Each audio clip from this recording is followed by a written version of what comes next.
he has been indicted in federal court on a bunch of financial fraud charges.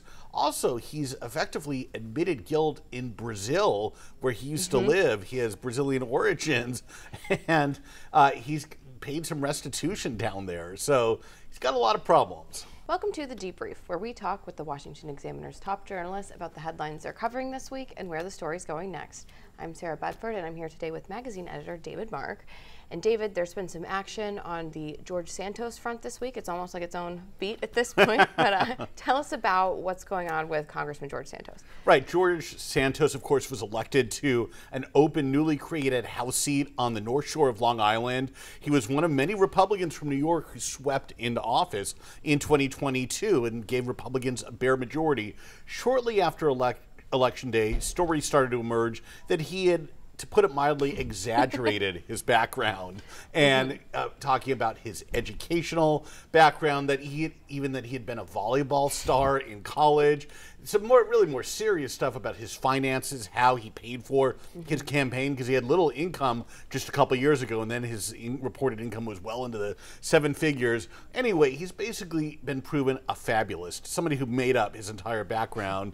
And Democrats in the House have been pushing for his expulsion really since day one. So have some Republicans.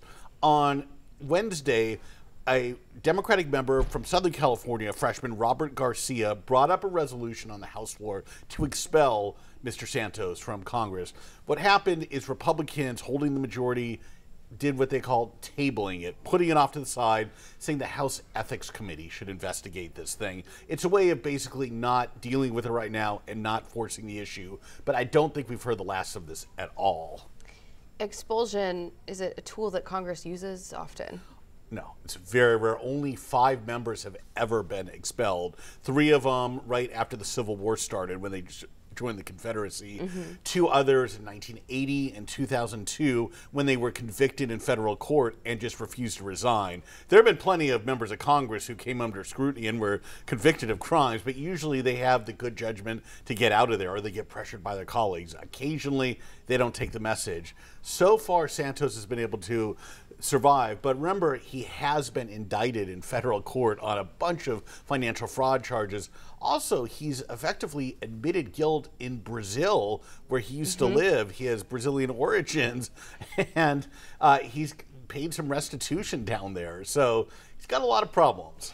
Do you think that Republicans would, if he was, entered a guilty plea, or if he was convicted by a jury, or whatever the outcome of these cases, do you think that Republicans would support expelling him, or do you think that given their thin majority, they might just try to tread water till 2024? Well, they're not going to say that out loud, but that's effectively the reason for wanting to keep him in. If they had a larger majority, they would say goodbye. They would have pressured him. They've already forced him to give up his committee seats.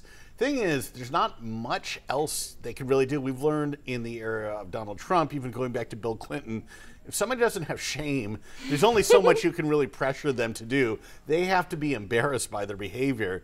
He clearly likes being in the midst of all this. He complains about it, sort of, but you can tell he loves having cameras right up into his face, getting chased around. You can just tell because he doesn't even walk that fast. If he really wanted to escape, he would run away. He would take different exits in and out of the building. There's ways of avoiding the media. He just doesn't want to. Well, David, thank you so much for being here today. Thank you. You can get more writing from David and the rest of the political team at washingtonexaminer.com.